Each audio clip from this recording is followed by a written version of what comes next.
నమస్తే రమగారు. నమస్తే జయ. మనమందరం కూడా లక్ష్మీ పూజ, వరలక్ష్మి పూజ, లక్ష్మీదేవి స్థిరంగా ఉండాలి, ఎలాంటి పూజలు చేయాలి ఇవన్నీ మాట్లాడుకుంటూ ఉంటాం కదా! హ్మ్. ఎలాంటి పూజలు చేయాలి అనేది మనం మాట్లాడుకుంటాం. కానీ ఏం చేయకూడదు? ఏం చేస్తే అమ్మకి కోపమొస్తుంది? లక్ష్మీదేవికే. లక్ష్మీదేవికి మనం హ్మ్. ఎలా ఉండాలి? ఈ లక్ష్మి అబండెన్స్ మనకి సమృద్ధి ఇవన్నీ సాధారణంగా కర్మ సిద్ధాంతం ప్రకారం మనం మోసుకురావాల్సిందే జయ. మోసుకొస్తాం. హ్మ్. మన దారిద్ర్యాన్ని, ఐశ్వర్యాన్ని కూడా కొంతమంది బార్న్ విత్ గోల్డెన్ స్పూన్. కొంతమంది ఎక్కడో పురిపాకల్లో పుడతారు. కొంతమంది అట్లా, కొంతమంది ఇట్లా పుట్టడం సహజంగా. వాడు ఏ కర్మ దుర్విపాకాన్ని మోసుకొచ్చుకుంటాడో దాని ప్రకారం వాడి పుటక. హ్మ్. ఇది న్యాచురల్. దీంట్లో మార్పు లేదు అసలు. అయితే ఎదిగే కొందికి కొంతమంది బార్న్ విత్ గోల్డెన్ స్పూన్ అయినా కొన్నాళ్ళకి పాపర్లు అయిపోయిన వాళ్ళని చూస్తాం మనం. అవునండి. ఎవరో సంపన్నులుగా ఉండటానికి కంటిన్యూ అయ్యి అలాగే తరాల వెంబడి సంపన్నులుగా ఉండేవాళ్ళు కొంతమంది. అయితే సంపన్నుల ఇంట్లో పుట్టి కుమారరాజాలుగా పెరిగి చివరికి ఏమీ లేకుండా అయిపోయేవాళ్ళు.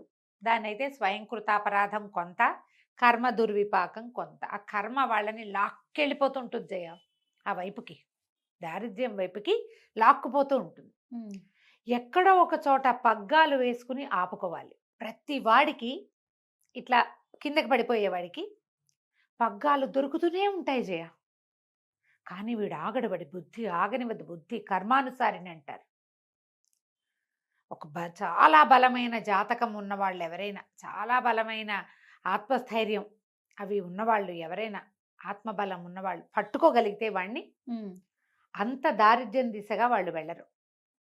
ఏదో ఒక పుణ్యలేశం ఉన్నది, అప్పుడు చేసిందో ఇప్పుడు చేసిందో ఉంటే అందులోకి వెళ్ళిపోరు. అదే మనం చూడు పూరి పాకల్లో చిన్న జీవితంలో వాకిట్లో వాసానికి కట్టిన ఉయ్యాలే వైభోగంగా పుట్టిన పిల్లలు కోటీశ్వరులైన వాళ్ళని మనమే ఎంతమందినో చూస్తాం. అవునండి. సామాన్యమైన కుటుంబం, బోల్డ్ అంత సంపాదిస్తారు కదా, మనం చూస్తూ ఉంటాం. వీళ్ళకి అవకాశాలు వస్తూ ఉంటాయి. హ్మ్. వచ్చిన అవకాశాన్నల్లా పట్టుకుని వాడు ముందుకెళ్తాడు.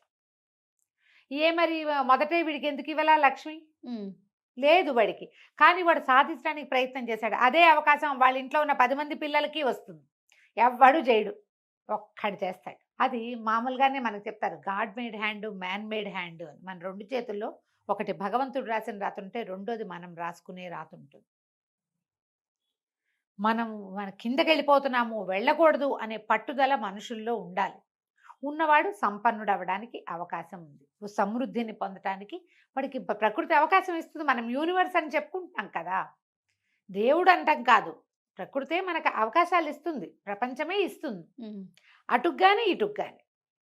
ఇందులో మనం చెప్పుకునే లక్ష్మి అనగానే డబ్బు సమృద్ధి అనే కదా చెప్పుకుంటాము. అవును. అది అందులో అధికారం ఉంది. లక్ష్మి అంటే అధికారం, లక్ష్మి అంటే డబ్బు, ఆరోగ్యం, ఐశ్వర్యంతో పాటు జనం, హ్మ్. సహాయం లభించటం ఎక్కడికి వెళ్ళినా. అది కదా లక్ష్మి అంటే. 100% అండి. ఇప్పుడు ధనము ధాన్యముతో పాటు ఆరోగ్యం ఉండాలా. ఉండాలిగా. వీటన్నిటితో పాటు ఇంకొక మహాద్భుతమైన లక్ష్మి ఏంటంటే మనశ్శాంతి. ఇవన్నీ ఉండాలా. ఆ పైవన్నీ ఉండి మనశ్శాంతి ఒకటి లేకపోతే ఏమిటి చేసేందుకు? అదే కదా! ఏమీ లేదు.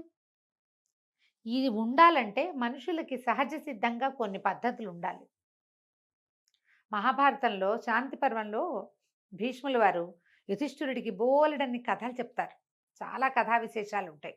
అందులో కొన్ని కథలు చెప్పుకున్నాం కూడా మనం. అవును. భీష్ముల వారు చెప్పిన కథ అని. అవునండి. ఆ కథల్లో కొంత ముందుకెళ్తుండగా ఒకచోట ఈ లక్ష్మీదేవి గురించిన ఒక సందర్భం కూడా వస్తుంది. సాధారణంగా లక్ష్మి ఎక్కడ ఉంటుందంటే ప్రశాంతత. ఎక్కడ ప్రశాంతంగా ఉంటే అక్కడ ఉంటుంది లక్ష్మి. ఈ రోజున డబ్బు లేదు, ప్రశాంతత ఉంది. రేపు డబ్బులు కూడా వస్తాయి. వాళ్ళకి ఏం కావాలో అది వస్తాయి ప్రశాంతంగా ఉండేవాడికి. ఎక్కడ సహనం ఉంటుందో అక్కడ డబ్బు ఉంటుంది. డబ్బు కాదు, లక్ష్మి. లక్ష్మి. సహనం ఉన్న చోట. అనారోగ్యం వచ్చింది అనుకుందాం, వీళ్ళు అయిపోయి హైరాణ పడిపోయి, ఎక్సైట్మెంట్ కంగారు పడిపోయి, భయపడి కొత్త జబ్బులు తెచ్చుకుంటారు. డాక్టర్ దగ్గరికి వెళ్ళి ఆ డాక్టర్ దగ్గర ఉండరు, ఇంకో డాక్టర్ని మార్చేస్తారు. హ్మ్. ఆరోగ్యం ఎట్లా సిద్ధిస్తుంది? సహనంగా ఉండేవాడికి ఆరోగ్యం కూడా కుదురుతుందమ్మా. హ్మ్. ఓపికతో ఉండాలి దేనికైనా. ఇవి రెండు. అక్కడి నుంచి త్యాగం. ఏదైనా మన దగ్గర ఉంటే ఎవరికైనా ఇస్తే ఎందుకు ఇచ్చామా అని బాధపడతారు కొంతమంది, ఇవ్వడానికే ఏడుస్తారు ఇంకొంతమంది. మరికొంతమంది. ఎవడైనా ఇస్తుంటే ఎందుకు ఇస్తున్నావు అంటారు ఇంకో జాతి. ఉమ్. త్యాగబుద్ధి ఉన్నవాడి దగ్గర లక్ష్మి ఉంటుంది. చాణక్యుడి నీతి సూత్రాలు మనం చేసాం, నీకు గుర్తుందా? అవునండి. అందులో ఒకటి చేసాం మనం, వెతకండి. నేను అదేంటో పూర్తిగా చెప్పను ఇప్పుడు. ఓకే. ఒకటే శ్లోకం, కుచైలినం దంతమలోపసృష్టం అని అది ఉంటుంది అందులో. మురికి బట్టలు కట్టుకునే వాడి దగ్గర, పొద్దునే లేచి దంతధావనం చేసుకొని వాడి దగ్గర లక్ష్మీదేవి ఉండదు. ఉమ్. కొంతమంది ఉంటారు అట్లా, బట్టలు అవే వేసుకుని బట్టలే వేసుకుని బట్టలే వేసుకుని. ఈ మంచి గుణాలలో శుభ్రత, ఎంత శుభ్రంగా ఉంటే ఇల్లు మనుషులు వాళ్ళకి లక్ష్మి వస్తుంది. అంటే మీరు మురికిగా ఉండకూడదు. ఏం ఉండకూడదు అని చెప్పాలి కదా మనం ఇప్పుడు. అదే అదే మురికిగా మీకు కోపం ఉండకూడదు, అసూయ ఉండకూడదు, ఏడుపు కొట్టుతనం ఎవరైనా చూసి అబ్బా వీళ్ళకి ఎదుగుంది అలాంటి అని, భావాలు ఉండకూడదు, మీకు అశుభ్రత ఉండకూడదు. శుచి శుభ్రత అన్నారు, ఉమ్. అవి ఉండాలి. అవి లేకపోతే శుచి లేదు, శుభ్రత లేదు, లక్ష్మి లేదు. అదే అదే. అక్కడి నుంచి పోట్లాడే గుణం ఉమ్. అది ఉండకూడదు. అన్నిటికీ పోట్లాడతారు, మీకు లక్ష్మి ఉండదు. అయితే మీ దగ్గర డబ్బులు ఉండడు. వాడు ఎవడో ఉన్నాడండి, వాడు పరమ కోపిష్టివాడు, అన్నిటికీ మీదకొస్తాడు పోట్ల గిత్తలుగా. వాడి దగ్గర కోటాను కోట్ల డబ్బు ఉందంటే వాడికి డబ్బు ఒకటే కాదని చెప్పుకుంటున్నాంగా మనం. అంతేగా. వాడికి ఆరోగ్యం లేదో, ఆ మనశ్శాంతి లేదో, ఏం లేదో వాడికి, అయిన వాళ్ళు లేరు. అవును. అయిన వాళ్ళు లేకపోవడం కూడా దరిద్రమే కదా. ఉమ్, ఉమ్. అవునా? సహజంగా వ్యక్తుల ప్రవర్తనలోనే కొన్ని ఉండాలమ్మా. ఉమ్. బ్యాడ్ హ్యాబిట్స్ ఉండకూడదు. ఇప్పుడంతా బ్యాడ్ హ్యాబిట్స్ ఉండటమే మన లక్షణం. అవును. అందరూ ఇప్పుడు తాగుబోతు, ఖరీదైన బాగా కోటాను కోట్ల సంపదలు ఉన్న వాళ్ళకు కూడా బ్యాడ్ హ్యాబిట్స్ ఉంటాయి, కనిపిస్తున్నాయి. చూస్తాం మనం. మనకి ఎప్పుడు ఒక ప్రశ్న వస్తుంది, వాడు అలా తాగి తిరుగుతాడు, లేదా తిరిగిపోతనమే ఉంది, ఏదో వ్యసనాలు ఉన్నాయి, వ్యసనాల పుట్టవాడు, వాడి వ్యాపారం మాత్రం ఎంత బాగుందో, ఎందుకుంది అట్లా? మీరు అనిపిస్తుంది. చెప్పిన ప్రకారం ఉండకూడదు కదా. అవును అవును. వెంటనే కోపం వస్తుందమ్మా, ఇలాంటివి చెప్పంగానే ఒళ్ళు మండిపోతుంది. ఆ. వాడు ఉన్నాడు మా ఫ్రెండ్ ఒకడు, వాడు కోటీశ్వరుడు కొడుకు, వాడికి అన్ని వాడికి లక్షణాలు అవి లేవు, ఉమ్. సకల కళాభిరాముడు వాడు, అంటారు. సకల కళ వెళ్ళప్పుడు మరి వాడికి ఎందుకు ఉందండి అంటారు. వెంటనే పిల్లలకే కాదు జయ, పెద్దవాళ్ళ దగ్గర కూడా చూశాను నేను ఈ ప్రశ్న. మనం స్థిమితంగా ఉండకపోతే మన దగ్గర కూడా ఉండదు లక్ష్మి. నీకు వాడి దగ్గర డబ్బులు ఉన్నాయి అనుకుంటున్నావు అంతే, అదొకటేనా? మనం ఏం చెప్పుకున్నాం లిస్టు? ఇన్ని రకాల హ్యాబిట్స్ ఉన్నవాడు పుసుకుని చచ్చిపోతాడు ఒకటి, లేదా ఎక్కువ రోజులు తీసుకుని పోతాడు. డబ్బులుండే ఏం ఉపయోగం వాడికి? ఉమ్. ఏం లేదు. వాడిని ఎవ్వరు నమ్మరు, వాడిని ఎవ్వరు మంచిగా ప్రేమకతో ఆశీర్వదించరు. ఏం సాధించినట్టు వాడు ఆ డబ్బులతోటి? ఉమ్. మనం ఎప్పుడు ఏంటంటే మన దగ్గర డబ్బులు లేవు కాబట్టి డబ్బులు ఉన్న వాడి దగ్గర వాడి జీవితం అద్భుతంగా ఉందని నమ్ముతాం. మనం నమ్మి వాడికి ఎందుకుందా అని ఫీల్ అవుతాం. అది తప్పు, అది చేయకూడదు. మనం వాడు రాసుకొస్తాడు, రాసుకున్న ప్రకారం మోసుకుంటాడు అంతే. వాడు ఏం రాసుకొచ్చాడో రేకేసి పుట్టాడు చేతిలో. మనం చెప్పుకుంటాం కదా, ఎక్కడో సుడుంది వీడికని. అవును. సుడిగాళ్ళు కొంతమంది ఉంటారు, ఆ. చేతుల్లో రేకేసుకుని పుడతారు. మంచి గీత బ్రహ్మాండమైంది, ఇక్కడి నుంచి ఇక్కడ దాకా ఉంది ధనరేఖ అని చేస్తే వాడికి డబ్బులు ఉంటాయి. మిగిలిన ఉండకపోవచ్చు కదా. నువ్వు అవును. వెళ్ళి వాడి జీవితంలో తొంగి చూడు, వాడు ఏం హింస పడుతున్నాడో, ఏం బాధపడుతున్నాడో. ఏ బాధపడలేక ఈ అలవాట్ల చుట్టూ వాడు పరిగెడుతున్నాడో, కుటుంబ జీవితం లేదో, వాడికి 2 ముద్దల అన్నం పూర్తిగా ఎక్కదేమో. అన్నం తినలేని బతుకు ఏం బతుకమ్మా, ఏం బతుకు చెప్పు? డబ్బులుండి ప్రయోజనం లేదు కదా. అవును అమ్మగారు. ఇలాంటి వాళ్ళ దగ్గర లక్ష్మి ఉండదు. మనము ఇప్పుడు వాళ్ళందరి బ్యాడ్ హ్యాబిట్స్ ఏమున్నా సరే, వాడి దగ్గర డబ్బు ఉందని భావించే వాడికి కూడా డబ్బులు ఉండవు. అలా ఆలోచించే వారికి ఆలోచించదు. లక్ష్మీదేవి క్లియర్గా చెప్పిందట, శాంతి, ధృతి, క్షమ, ధైర్యము ఎవరి దగ్గర ఉండవో వాళ్ళ దగ్గర నేను ఉండను. త్యాగబుద్ధి లేని వాడి దగ్గర నేను ఉండను.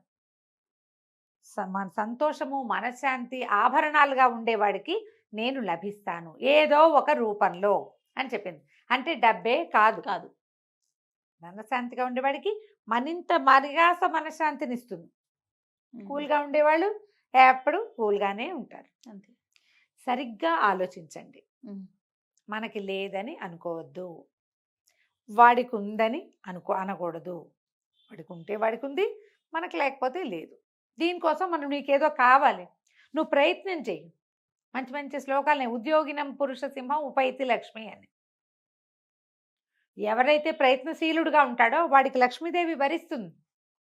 నీకు మీ ఇంట్లో అందరికీ అనారోగ్యాలు వస్తున్నాయి, మీరు మీ ఫుడ్ హ్యాబిట్స్ మార్చుకోండి, మీ పని వేళలు మార్చుకోండి, మీ నిద్ర పద్ధతులు మార్చుకోండి, ప్రయత్నం చేయండి, ఆరోగ్యం కుదుట పడుతుంది. కుదుట పడుతుంది. డబ్బులు లేవు, చిన్న పొన్న పనులు చేసుకుంటున్నారు, కొంచెం పైకి చదువుకోండి. ఎవడైనా ఒకడిని, మీరు నలుగురు కలిసి ఒకడిని చదివించండి, వాడు మిమ్మల్ని ముందుకు తీసుకెళ్తాడు. ఇవాళ రేపు అట్లా జరగట్లేదులే, పాత రోజుల్లో జరిగేవి. మనం కూడా ట్రై చేసుకోవాలి. ప్రయత్నశీలుడైన వాడిని లక్ష్మి వరిస్తుంది.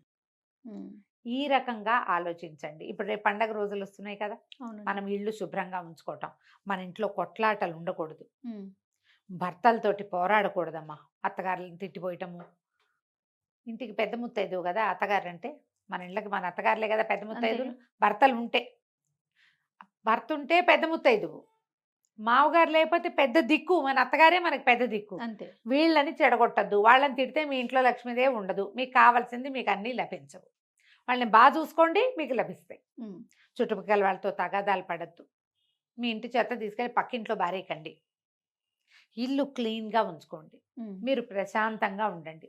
ఏ సమయంలో అయినా సరే చటుక్కున కొత్త పూజ చేసుకునేటట్టు. ఎవరైనా మన ఇంటికి వస్తే వాళ్ళు వచ్చిన అరగంట దాకా మన ఇల్లు అడవిలాగానే ఉందనుకో, సర్దుతూ ఉన్నాం, అలా చేయొద్దు. ఎప్పుడు ఇల్లు క్లీన్గా ఉంచుకోండి. అంట్ల గిన్నెలు 3 రోజులవి 2 రోజులవి ఉంచకూడదు. ఏ రోజు గిన్నెలు ఆ రోజు ఇది ఒక పద్ధతి అమ్మా. దేవుడి పాత్రలు ఏ రోజు ఆ రోజు తోముకోవాలి, మన అంట్ల గిన్నెలు ప్రతిరోజు తోమేసుకోవాలి. బట్టలు ఉతకాల్సిన బట్టలు కుప్పలు తెప్పలుగా ఉంచపోకండి. కనీసం శ్రావణ మాసంలో ట్రై చేయండి. ఉమ్, దుప్పట్లు అప్పుడెప్పుడో ఉతికినవి ఉంచద్దు. ఫ్రెష్ దుప్పట్లు పక్కలు ఫ్రెష్గా శుభ్రంగా ఉంచుకోండి. ఇల్లు క్లీన్గా ఉంచుకోండి, మీరు క్లీన్గా ఉండండి. లక్ష్మీదేవి వస్తుందమ్మా దానంతటది. ముందు మీకు క్లెన్లీనెస్ అలవాటు అవుతుంది. ఈ నెలంతా చేస్తే, అంతే కదా. ఈ నెలంతా శుభ్రంగా ఉన్నారనుకో, వచ్చే నెల ఆటోమేటిక్గా శుభ్రంగా ఉంటారు. ఓకే. ఇలా ప్రయత్నం చేయండి, లక్ష్మీదేవి మీ సొంతం అవుతుంది. తప్పకుండా రమ్మగారు. నమస్తే. నమస్తే.